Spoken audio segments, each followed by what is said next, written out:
Hey y'all, it's my review for the Real Housewives of Potomac, episode 17. This is the season 7 finale. We are finally at the end of the road. We got a 3-part reunion. I believe this is a superstars episode, so let's get to it. We open with Ashley going to lunch with baby Dean, and man, does that child look like Michael Darby. Like, just like him. And it has not shade y'all whatsoever. It is just an observation. That is a little Michael Darby. He also doesn't seem the best behaved, does he? But Ashley's letting him, as well as the audience, know that she finally found a house. I believe they put a down payment on it. But she ignored the advice of the attorney she went to see, and she bought it with Michael to put it in an LLC. Now, my legal eagles in the chat, let me know what that means, or people that's familiar with home ownership, because, I rent. I'm not familiar with it. According to the lawyer in the flashback, she said that wasn't a good idea, but Ashley says this is the best financial decision for her, meaning she can't pay the mortgage. She says it's $13,000 a month, and yeah, she's getting Michael to handle all of it. I feel like that's not going to be in her best interest down the line, but we shall see. She even got her mom Sheila on the line to tell her the good news, and when she told her that her and Michael got it together, yeah, the same expression the audience has. Like, girl, what are you doing? Now, Ashley, I know you got a brain in that big ass head of yours, and you didn't listen to the lawyer or your uncle. I'm disappointed. Next scene, we're checking on the Green Eyed Bandits individually, and Gisella's being boring, and we see Juan and Robin outside and doing some type of, exercise training with their family.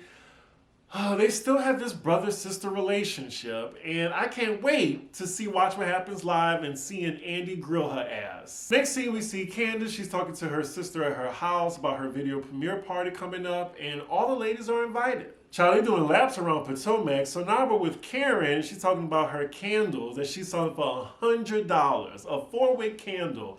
Now, somebody let me know, do y'all pay $100 for a candle? A candle. I don't care how big it is. I wouldn't pay over $20 for a candle. Hell, 10. So then we see Karen FaceTime Mia, and of course, messy Mia lets Karen know that all the ladies was talking about her, from like the rumors, especially Charisse. The rumor that she sleeps with anybody when she's drunk, when she was hanging with Charisse and she disappeared and went banged somebody in the bathroom. So Karen, she's like, well, did you defend me?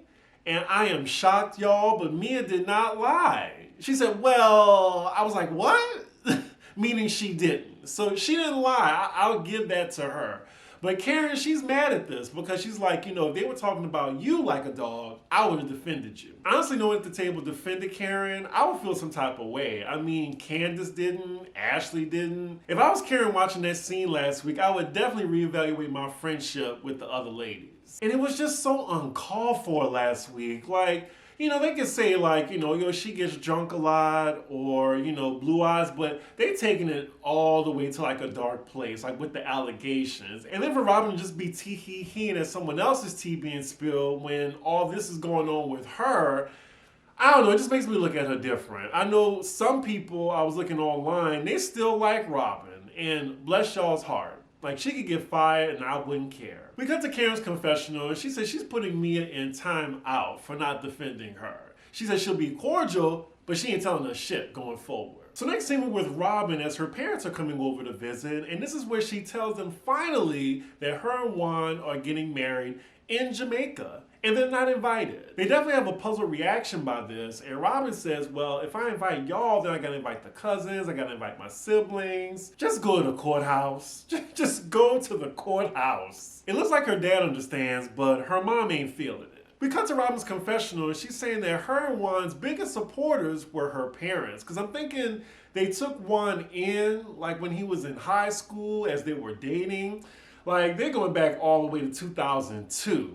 Now, someone brought this up. I think it was Eric, and I'm just wondering, like, they've been together that long, and we know Juan has been with other women, but I'm wondering, has Robin been with anyone else in her adult life besides Juan? Another man.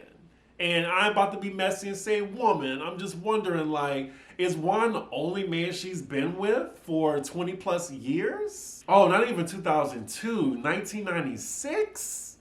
Shit, 1996, I was in the 6th grade.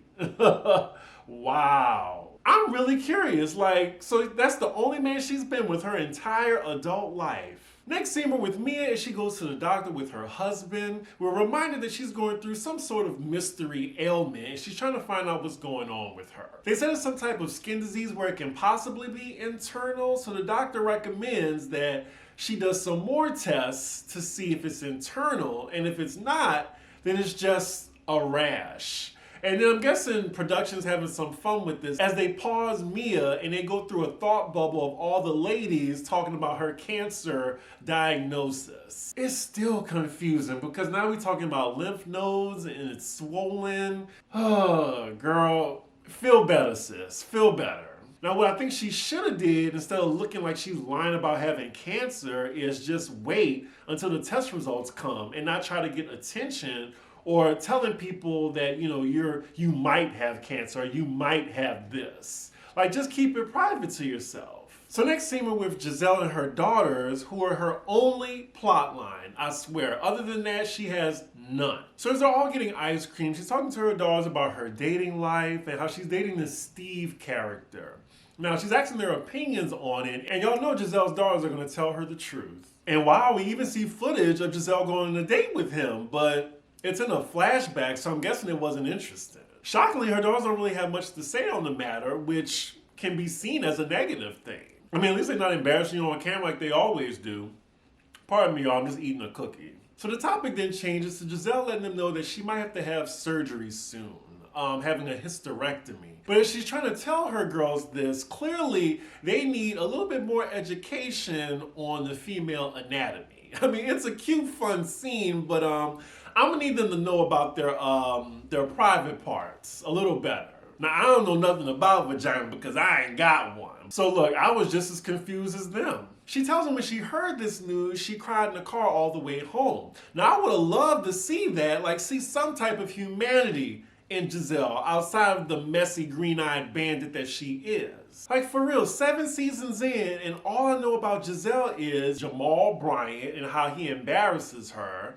Her daughters continue to read the fuck out of her. She has bad fashion sense, and she's messy. That's all I know about her, of her 7 years on television. Next scene, we're with Wendy. She gets a FaceTime from Karen. It seemed like it's the day of Candace's event. They're getting ready for it. But Karen's just letting her know that she knows that most of the group was talking about her through Mia.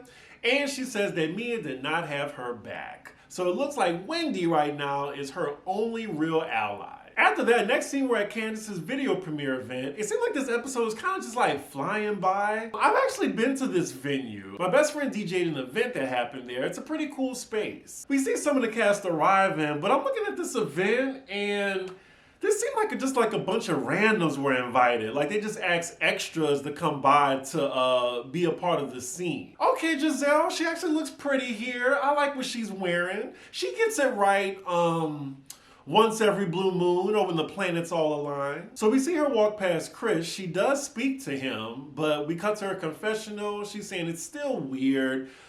She wants to have a private conversation with him and just move on. We see in a flashback that Giselle and Candace actually did speak. I can't remember, did they take that out or not? It feels like this was a deleted scene that they showed. But we see Candace telling Giselle that she went about it the wrong way. Now, I thought she wasn't fucking with Giselle, but clearly she's invited to her video premiere party. Well, I'm a little confused by that. We also see Chris in Candace's confessional, and he's saying that he's standing his ground, and he's not apologizing for something that he feels that he did nothing wrong. And then he says that he really doesn't need to see or speak to Giselle ever again.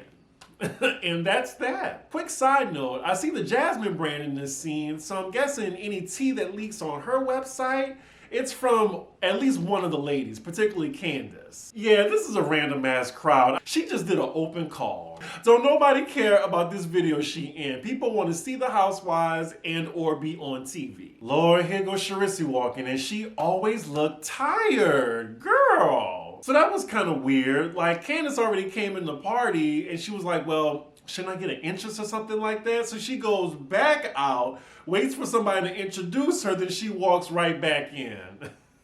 This is so awkward. Like, a lot of those people don't even know who she is, probably. So Karen arrives, and it seems like she's giving a cold shoulder to Charisse and Giselle. They notice it, and it looks like they're not going to speak to each other. We also see that Escala is there, who is now Candace's friend. What is it with Candace picking up all the strays on the show? Like, Escala came on as Robin's friend, and Jacqueline came on as Mia's friend. Wow, they got some fine gaming at this party. Is this really Candace's event? Or is this just like, you know, one of the gay promoters' events, and she kind of just like squeezed in her video to be played there? Ashley has not been at this party for 5 minutes, and she already being messy, running to tell some tea that she heard from somebody else.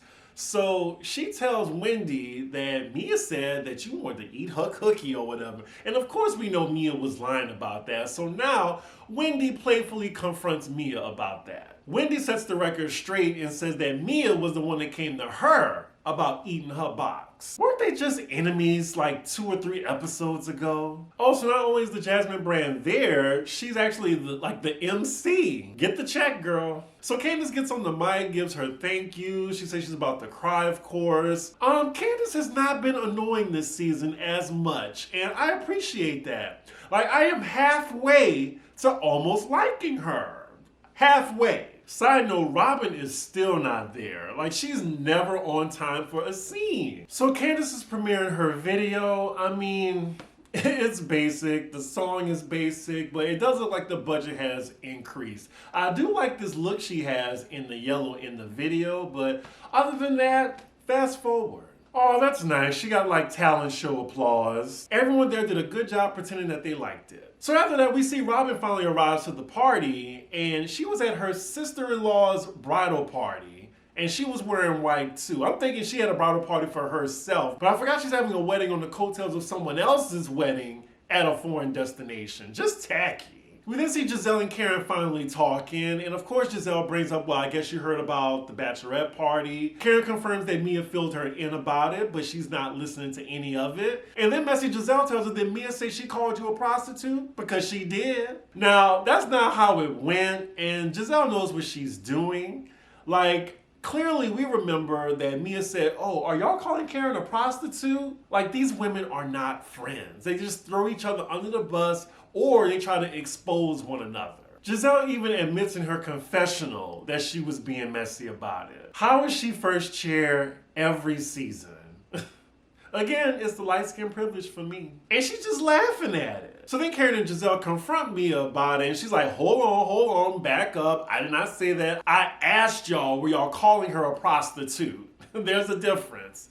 I guess, but still, like, the conversation about Karen, like, it went on far too long and it got way too dark. But Karen does not look amused at all. I just love how Karen's on the spot right now. She's the focal point. I mean, even Ashley's getting in on it. Well, Karen, you know, like, in the community, we have mutual friends.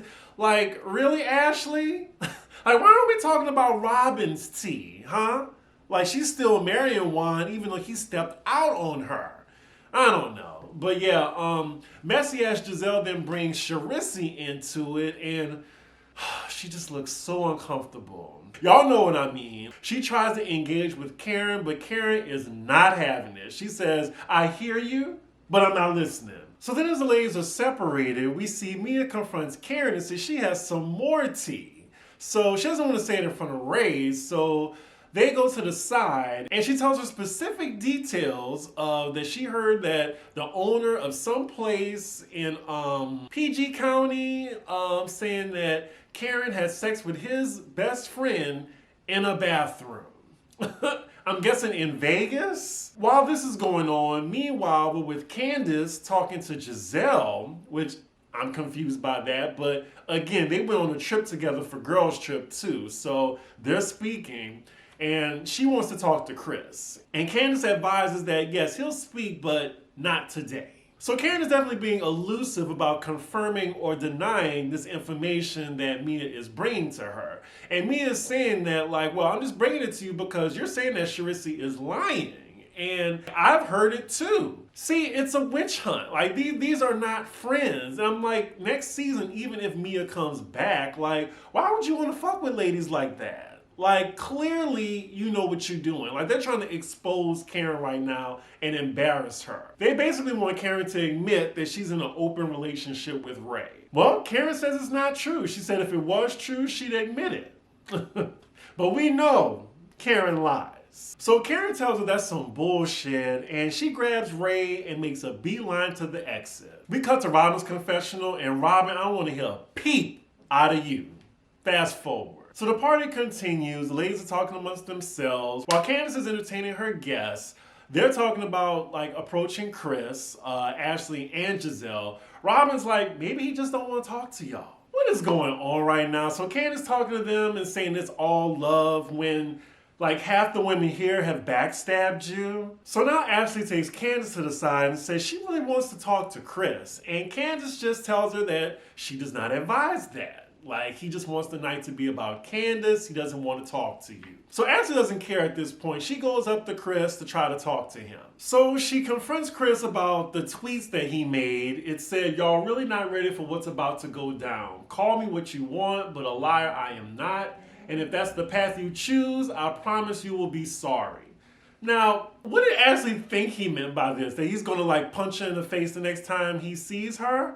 I would take this as, well, you spreading lies about me that affects my personal life as well as professional. I might sue your ass. Ooh, Chris is letting Ashley have it. It definitely looks like Chris is trying to hold his mule from going completely off on Ashley. And he's telling her, because he's not really looking at her most of the time, but he's saying that if you do continue to lie on me, I will fucking do something about it. Yeah, Chris ain't taking it. He's like, fuck that shit, and he just storms off as Ashley's trying to like say that his actions could be perceived as inappropriate. Ooh, he kind of making a scene too. Ooh, this is a supersized episode, y'all. How many minutes we got left? It looks like 10 more minutes. I'm guessing they tacking on Robin's fake-ass wedding. So Candace follows after her husband as he's saying, fuck Ashley, fuck everybody. He is really through with it. I'm guessing he's going to leave the party early. That was a good one, Candace. The life that I have is something that she can only dream of with her ashy dreams. Back at the party, we see Ashley trying to tell the other ladies who are just sitting there minding their business. And I think Wendy was telling her, I told you so. What you think was going to happen? And Ashley's like, I did nothing wrong. So then we get the place cards at the end. It says Ashley and her kids moved into their new home in October. She then briefly dated Winterhouse's Luke, but they have since called it quits. Let's see, with Candace has taken Deep Space Deluxe, blah, blah, blah. She is able to see more of Chris these days. He is no longer working at the hotel. What does Chris do then? For Karen, she expanded her Even with Grand Dame tour to 5 major cities. Blah, blah, blah. For Giselle, she had her hysterectomy after wrapping filming and has made a full recovery. She is still entertaining many suitors, one of which is a younger Bravo celebrity. Now, I heard about this, but I do not know who this gentleman is. Let's see, Wendy's card. She's prioritizing her health. Kickboxing, nope, don't care. Let's see, Mia's health remains stable, unlike her finances. She and Gordon lost control of several of their franchises and moved out of their Potomac house. Well, of course, because it was rented. She only rented that house for the season. I'm guessing they're saving Robin for last to show this fake wedding at the end. It says Robin never got around to that prenup, but she and Juan did get around to something else, ... Okay, so we fast forward to 2 months later. I'm guessing we're in Jamaica, and it looks like they captured Juan and Robin's wedding. Wait a minute, I thought it was in Jamaica. This was a fake out. Wow. They're in Maryland? I cannot. Can we just end this? Change of plans. Oh, Lord. So it looks like she had second thought. She said it didn't feel right that they were in Jamaica. So she got the hookup from a friend who got like some type of wedding call. And I'm guessing she did it with her family there. So it looks like she decided to have a little small wedding after all. We see her parents like walking down the aisle. We then get this cheap reel of Juan and Robin throughout the seasons. Well, at least they both look good at the altar, and it's just their sons and Robin's parents. That preacher kind of fine though. So they're finally married again, and child, not this fake applause that production added to this scene. I guess, this is finally the end of her storyline. If she does come back for season 8, it gotta be something else. And of course, we're gonna talk about Juan's shenanigans with his job, and also his shenanigans with the hotel floozy. So then as they're walking down the pier and the scene fades to black, production lets us know that 5 months later, Robin admitted that Juan had been inappropriately communicating with another woman prior to their wedding. The couple claims they have worked through the issue. And that's where the social media blow up came, and afterwards we see Andy grilling her on Watch What Happens Live, and she's like, but. Like, for real, y'all. Like, I don't know. I don't care if she comes back or not, but definitely she needs her feet held to the fire, especially by Karen. So yeah, that's the end of the episode. It's the end of season 7. We have the reunion to look forward to. I would give this season a B-, and I was still entertained by all the antics throughout the season. MVP of the season? I would say it would be Karen, as well as Candace, I would say. I can admit that. Who I don't want to return, I wouldn't care if they got rid of the Green-Eyed Bandits, both of them, Wendy, Mia. Like, honestly, they could just start with Karen, Ashley, and Candace and just work from there. Y'all let me know in the comments how y'all felt about this season, who y'all think should and should not return. With that, make sure y'all like, comment, and subscribe, and I will see y'all for the reunion. Bye.